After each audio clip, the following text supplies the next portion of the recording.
Hey everybody, it is your girl Cheyenne, And Jared. and we are the Coles. So, welcome back to Coles of Fire. For those of you guys, if this is your first time being with us, then hello, welcome. If this isn't your first time meeting with us and you guys have been following along with us so far, we are actually doing currently a series right now, and that series is on frugality. So right now we today actually are talking about technology, and of course this is more of a near and dear topic to my dear husband's heart because I'm not a technology person, guys. But for those of you guys who do want to know how you can save money on technology, especially in this crazy economy, and also just because technology is always changing and there's always something new out, right? And usually, it's expensive. So if you guys want to know how you can save on that, keep watching. And let's get started. Yep. So these are some tips that people can use to save money on technology and gadgets. So first thing first, we just want to make sure that we evaluate our need versus our want. So consider whether the latest gadget will truly add value or if your current device suffices. Now, if you feel like you need something, think about buying something refurbished or used. So you can do that and save big on laptops, phones, accessories by buying certified, refurbished, or gently used items. And another thing you might want to consider is also to delay upgrades. Avoid upgrading devices immediately after new versions of a release for a new gadget or phone or device. Wait for price drops or sales. And then once that happens, compare prices. Use price comparison tools like Honey or Camel or Google Shopping. Now, personally, in this is a area I feel like I really shine in because I've had my phone. This is a Galaxy S9 Plus, and I've had it for like probably about 10 years. It cracked one time. I replaced the screen. The charging port wasn't charging at all. And I deduced that it was really the charging port. It wasn't like a short in a cable or anything like that. So after a while, I would have to like wiggle the cable just for it to be able to charge. And in that situation, I'm pretty sure if I just changed the charging port altogether while I was changing my screen that was broken, it would work. And then, little do you know, I've kind of cracked my screen a little bit. Like, I don't know, I guess because I dropped it on the floor. But this is the most it's ever been. Like, you just got to be careful with your devices. But anyways, just, little things like that. Like, if you have a phone, do you really need a new phone that comes out within the year that you already got your phone? Like, if you get the iPhone 15, do you really need the iPhone 16 that's coming out at the end of the year? Probably, more likely not. So just think about that type of stuff. He is king of that. How long did you have your Apple laptop? 10 years or something like that. 10 years. That thing was trucking along until it got really, really, really slow. Yeah. Right. And so I got agree. it in 2011. I agree with him. If it's still working, why not use it, right? Unless you're someone who is like me, and your whole job depends on you using your computer and talking to people on like telehealth or something. Use that computer, right? Who cares about the upgrades that are coming out? Use that computer. Who cares if it's not the fastest, or one that is, has the newest or latest. What really matters is that it works and it gets done what you need to have done on it. Right. And then the thing about like waiting for price drops or sales, definitely a lot of people know this, but maybe some might not. So you're gonna want to definitely wait for like holiday sales like Black Friday or Cyber Monday. Amazon does Cyber Monday deals. A lot of stores do Black Fridays deals where they like take like 15-20% off. I don't know if this is elsewhere on the list, but I built my own PC probably like 2 years ago, and I got people to just kind of, I guess, like kind of like a gift for the holiday, I'll just ask people to give me like different parts so I can build the PC and everything was like pretty much on a discount, like 20%, 50%. And certain things, like even like just certain websites, you can go and get stuff that's used but like new, so like GPUs and stuff like that. So just think about that. Our next tip for this list is, while you're shopping, consider open box deals. Look for discounted open box items at stores like Best Buy. eBay has open box deals too.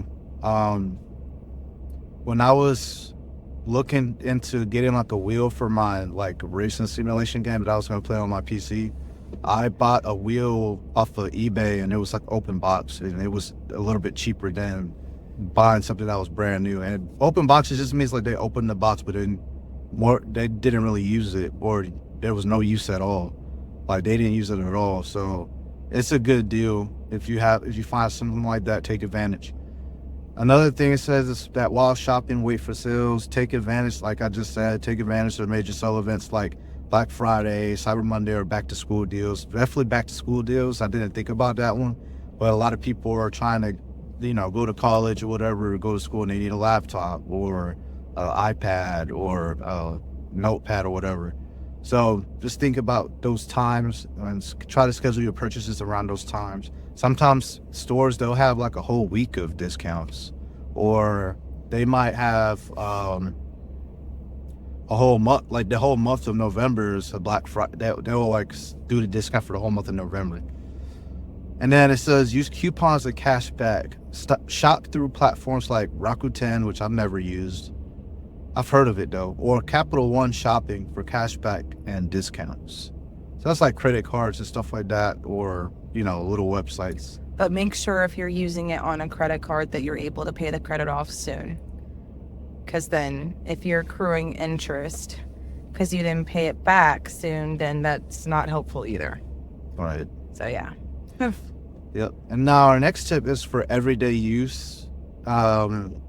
Basically, how are you using the devices so that it can help you save money on the long term? So extend device lifespan. So this means protect gadgets with cases, which I need to get a new case for my phone. I was just about to say that this man, we spent a couple $100 to get his screen fixed, only for him to break the screen again. Guys, don't be like that. I love my husband, but that's another version of insanity. If you break your case or your screen, which you don't want to get to that point, get a nice hard case for this. I could have sworn I told him to do that. You did. I just had. But sometimes he don't be listening to his wife. So get a case, guys, on your phones. Girls, don't be trying to walk around with these little adorable, cute looking little glitzy cases that aren't going to help keep your phone safe. Because if you've dropped that thing on the ground, you're going to feel really bad when you have to pay for it to get it fixed. So yeah, I've had many years where I never cracked my phone, and I've always had I've had this phone for like I said, probably about like 8 years or so. I never cracked it till this year. So, but like you said, it's good to have a good case. So just invest in some stuff like that, and use battery saving features to avoid frequent replacements. So whatever phone you have, if you have like a battery saving mode, try to use that as much as possible to help conserve the battery on your phone. And a lot of times, especially nowadays, they don't have any phones where you could just change the battery out all willy-nilly. Like it used to be back in the day, you could take your phone apart a little bit and it'll be easier to, just put a new battery in. But nowadays you can't do that. You have to like do it a certain way, because the way that the phones are put together, it makes it a bit more difficult. You'd have to be more willing to explore and experiment or whatever and try to do it yourself. It's a little bit more risky in some cases. So just think about that. And then it says DIY repairs. Fix minor issues like cracked screens or worn batteries with DIY repair kits or tutorials. So that's what I was just talking about, there's certain things that you can do. Like if you want to take the risk and do it yourself, go ahead and do it. It's probably possible for me to fix my screen myself. It's just that I don't have a lot of time to most of the time. So if you have enough time to, and if you don't feel like wasting the money or spending the money to get it fixed, then try to do it yourself and do a DIY tutorial on YouTube. Get the materials you need, like the screen or whatever, and just do it, you know? Well, maybe you should look into that this time. The reason why we didn't have him do it last time is because he didn't just crack his screen, but his whole phone just wasn't working last time he dropped it. It was a really bad break. So maybe this time, since it's just the screen, maybe you should look into that. Yeah, so it wasn't just the screen last time. The charging port was already broken. The screen was broken, and then, like, when I did break the screen that time that we're talking about, the whole phone wasn't even turning on. It would, like, make noises and stuff, but the screen was just black. You couldn't even turn it on. Or wake it up, basically, because it looked like it was in sleep mode, but it's not. And then on top of that, the speaker wasn't working, so they had to replace the speaker too. So yeah, just, you have to be careful. And then, but yeah, just trying to see if you could do those things yourself. I've done stuff like that. Like, I had a laptop before. Actually, my MacBook, I replaced the battery on it. I just unscrewed. It had screws on the bottom. I unscrewed it. Got a battery from Amazon, just replaced it because it was saying on my MacBook that the battery wasn't healthy or whatever. Like, it let me know. So I was like, okay, I guess I'll just replace it. So yeah, it's not too hard most times. The next tip is to upgrade and don't replace. Increase storage or RAM instead of buying a new device. So this is very good if you want to, this goes along with the DIY tip. If you have like a MacBook or a laptop, you can change the hard drive. If there is a hard drive, you can change it to a solid state drive. My friend, he had a MacBook and he put an SSD in there, solid state drive, and it made it faster. He had a MacBook that was the same year as mine. I don't know if he still uses it or not, but that's one thing that you can do. You can add storage to certain things, like even like video. I don't know if you could do it with game consoles anymore nowadays, but when we had like the Xbox 360 that came out, there was a way that you could add more storage to your Xbox 360 by taking a hard drive from one of the Xbox 360. Say like you had two, you could open one up, take the hard drive from there and put it into a newer Xbox 360, because they had the white one that came out. That was the first one that came out. Then they had the black one that came out that was like wireless and all that had more features.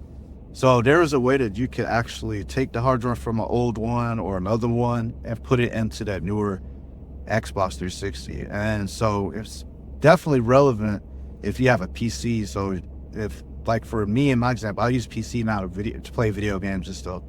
It's easy for me to just I can get like a hard drive or a solid state drive, connect it to my motherboard on my computer, and just attach it to the case or whatever. And that's my extra storage. I could add like 2 terabytes of space to my computer, which I do want to do. I just need to get around to doing that. Or RAM, which increases the performance of your device as well. I can do that too. Just think about stuff like that instead of, I have to buy a whole new computer. Just think about replacing it with some newer parts that will increase the performance. Yeah, Apple has that where you can upgrade the storage onto your cloud. Just pay for extra storage. If I want more storage, instead of getting a new phone, I can just upgrade and pay for more storage. Still keep the same phone. Next tip is for software and accessories. So it says to leverage free alternatives for your software that you use on a day-to-day basis. So use open source software like LibreOffice. I don't know if I'm pronouncing that right. LibreOffice or LibreOffice, GIMP, or Blender instead of costly programs. So LibreOffice is like a free alternative to Microsoft Office. I've used that before because a while ago, I think I used that. I think what I used was LibreOffice. I got it on my computer now because I use Linux.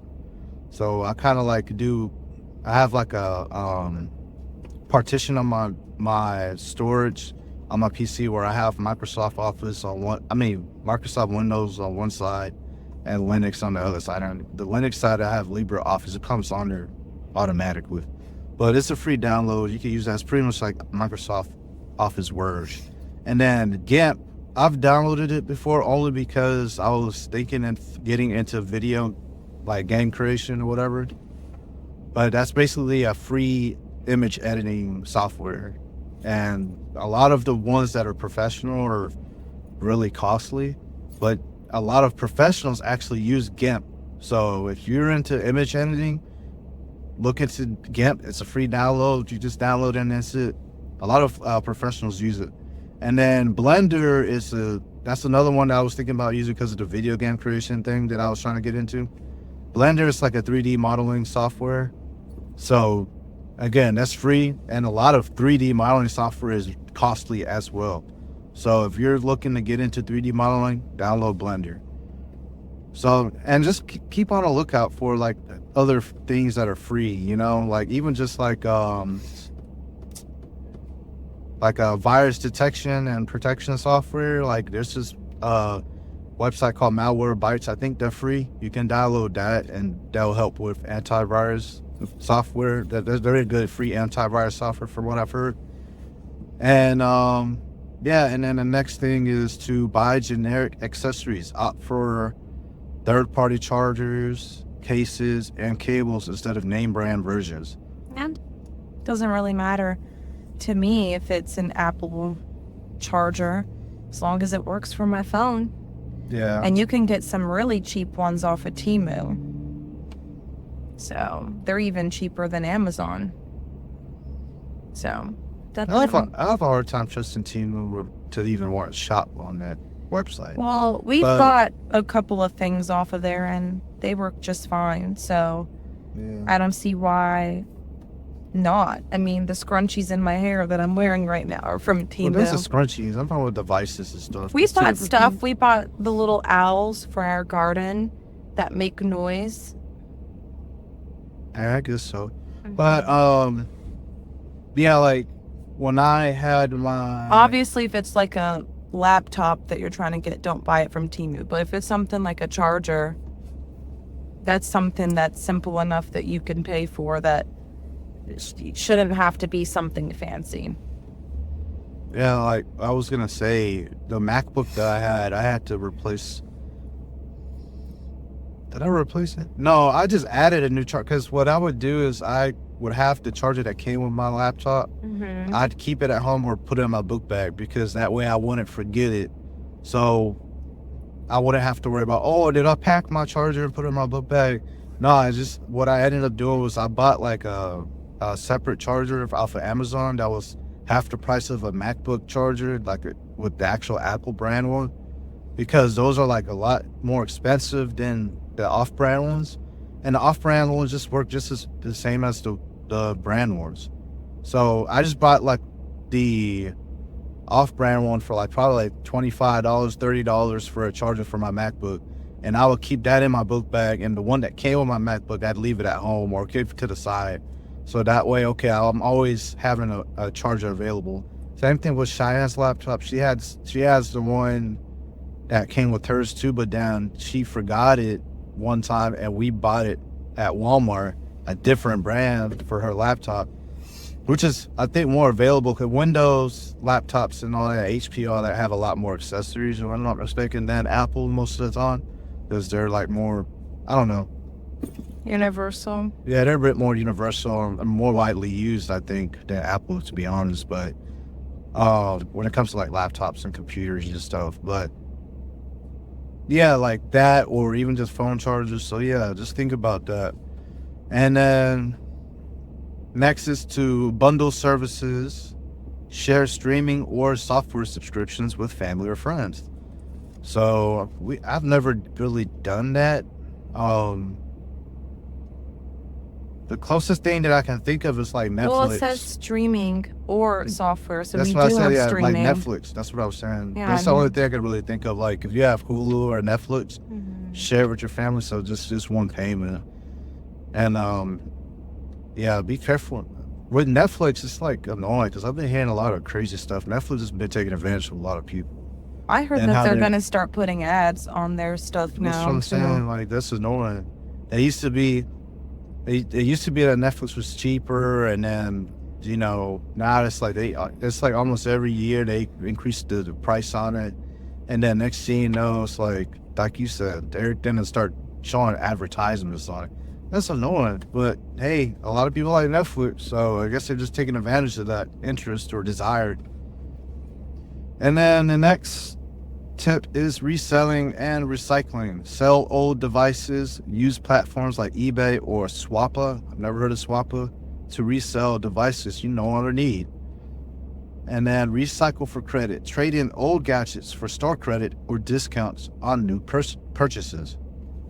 So when it comes to selling old devices, I think the only time I've ever done it was for my last phone that I had that wasn't really working too well. And so like there's some stations at the store that would take an old phone, even if it's not working, because it's considered recyclable, and they'll pay you for your phone. I think the phone that I had a long time ago, I got $100 for giving it to the little station that they had. You just put your phone in and it gives your money back. So it's pretty interesting. I never heard of Swappa again. I don't even know what that is. I've never sold anything on eBay.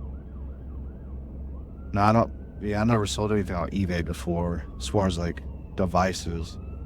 The closest thing that we've ever sold was those video games that I gave you to sell at the yard sale. That's pretty much it. And then I'm not too big about recycling for credit or like trading in old things for store credit and all that. Only because like, if you go to GameStop and you try to give them stuff, they lowball you a lot. Yeah, people who know about video games and technology and all that, if you go to GameStop and you try to trade an Xbox, they're just gonna probably give you like $100 store credit, like a new one, like a PlayStation 5 or a new Xbox, that like the brand new one that came out. They're just gonna give you like $100 store credit when the thing is worth like $400 itself, which is annoying. So I've never really been into that. I've done that one time a long time ago, which was when I had an Xbox 360, the old one, like the first one that came out, and I traded it in for the black one that came out that had the wireless capability and the newer features, and it was smaller. So I know my parents did that before. Well, they always do it. and that was at GameStop. When we get our new cell phones, as a family, they'll tell us, hey, bring your old cell phones so we can trade them in and get you guys brand new iPhones. So that's something my family has always done. And, I guess it's a part of their contract that over time they would have been paying into their monthly bill anyways, back for the brand new cell phones to make up the difference. Yeah. But yeah, it's an option that you can take. Another thing is this. I mean, I wouldn't advise it, but if you're really, really strapped for cash, right? Like, let's say you really, really need money, like right now, and you know that you're going to have some money come in, but it hasn't come yet, but you really need money right now to pay something for whatever reason. Sometimes you can go to like pawn shops and you could take like your gadgets and you can pawn them. You just have to make sure that you, like I said, have that money to get it back. I wouldn't advise you to do this if you don't, because you do have to get it back, but at the same time, it helps you if you need money, like right then and there, and you're strapped for cash. Usually gadgets, they'll take gadgets. Yep. So. Yep. Well, all right, guys, thank you for watching. Please leave a comment, like, and subscribe. Give us any tips that you can think of that will help. And also leave a comment to see so that we can see what y'all are interested for the next video by any chance. So thank you for everything. We hope that you have a good weekend. Catch you on the next episode for Coals of Fire. Bye. Bye.